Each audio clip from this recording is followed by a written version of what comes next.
Bane has been the mastermind puppeteering all the misery surrounding the life of the Dark Knight, but now he's ready to take things to the next level in City of Bane. All this and more in the pages of Batman issue number 75. Let's hop on in together and find out what happens next, shall we? Alrighty then, so we joined this comic an undeterminate amount of time later from where the previous issue left off, referred to only as later, a wonderfully vague amount of time that could be a few weeks, a few months, or even a few years. Who's to say? Time is a flat circle in this book, don't you know? What we do know is that Gotham has two brand new hotshot detectives here to solve crimes and save the day, and they are Detective Joker and Detective Riddler. And if you think that's weird, then you better buckle up, cause I tell you ain't seen nothing yet. The true detectives here are on the trail of a brand new murder mystery. Someone has killed Dr. Double X. Or killed both of them, to be more precise. This is strange because Dr. Double X had super strength while he was doubled, so it would have taken someone very strong to have murdered him like this. Joker and Riddler decide to pass this investigation off to their boss, Commissioner Hugo Strange, who in turn lights up the bat signal, summoning forth Thomas Wayne, the Flashpoint Batman, or as he's referred to throughout this entire issue, the real Batman. How did he get out of that chasm from the previous issue? Didn't Bruce beat him almost half to death? That's something you don't have to ask, because this comic takes place later. Thomas completely throws himself into solving this mystery, putting forth the entire force of the Batcave, which he has taken over, and assisted by, get this, his butler Wesker. Yeah, see, Tom King totally meant to bring back the ventriloquist. It was all part of the plan, don't you know? Now, obviously, it doesn't take the world's greatest detective to solve this mystery. A multiplying villain killed twice in Gotham City. Naturally, this was the work of Two-Face, but he couldn't have done it alone. He had at least two helpers. Which means if Flashpoint Batman wants to deal with this threat, he too will need to double his numbers. Luckily, it's time for the brand new Robin to have a test run. And who is this new Robin, you might be asking? Well, it turns out to be the returned Gotham Girl. But wait, you're wondering, didn't she have amnesia? Doesn't every time she use her power, she kill herself a little bit more? Again, those are questions the comic doesn't want you to ask because this comic takes place later. One new thing about Gotham Girl, besides her brand new Robin costume, is she's got a heck of a case of verbal diarrhea, talking endlessly. I think this is supposed to be funny because Flashpoint Batman is all stoic and doesn't talk that much, but she's like, you know, really talkative. She also doesn't really much care for the moniker of Robin and wishes people would just call her Gotham Girl, but if this is the way it's gonna be, she guesses this is the way it's gonna be. Two-Face, along with his helpers Solomon Grundy and Amygdala, we discover are actually part of a supervillain resistance battling against Bane's new Gotham Order.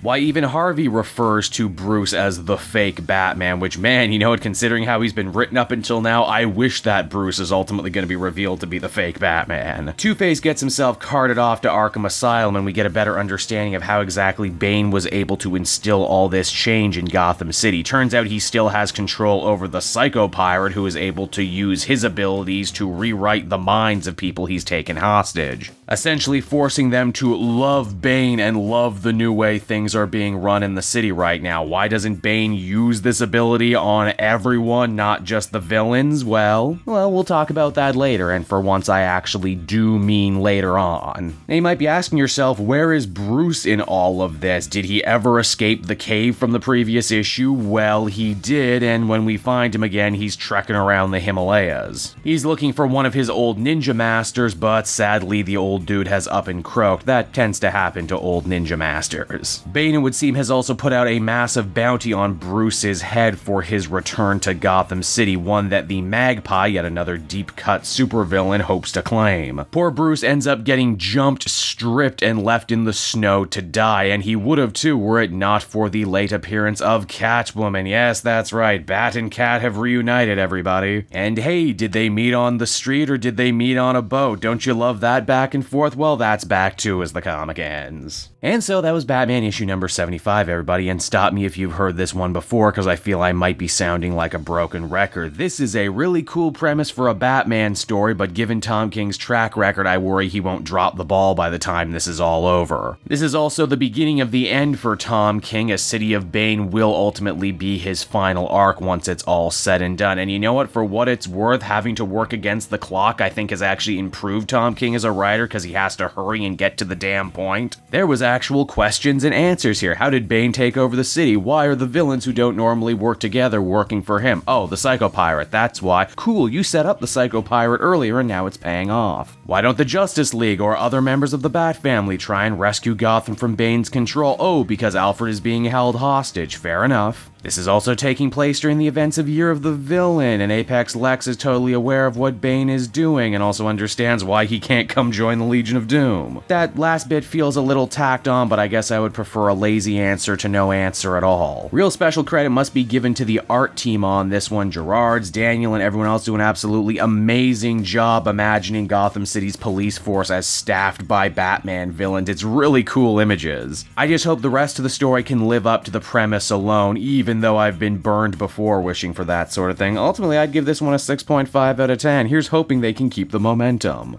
Hey there everyone, it's your old pal Cape Joel again. I want to thank you so much for watching to the end of the video. I hope you enjoyed it, and if you did, why not check out some of these other videos I have on offer. Then you can follow me on Twitter and Facebook at Cape Joel, so you're always up to speed on what I'm doing next. And hey, did you know I have a Twitch and gaming page now? That's right, I do. If you head on down in the description, you'll find a link to the Joel Daily channel where I re-upload my streams, as well as the Cape Joel official Twitch channel where occasionally I do live stuff. If you're around, I would love it if you watched. I'm sure you'll have a good time. So until then, everyone, this has been Cape Joel, and I will be back again with more great comic content that smacks of greatness. Bye-bye.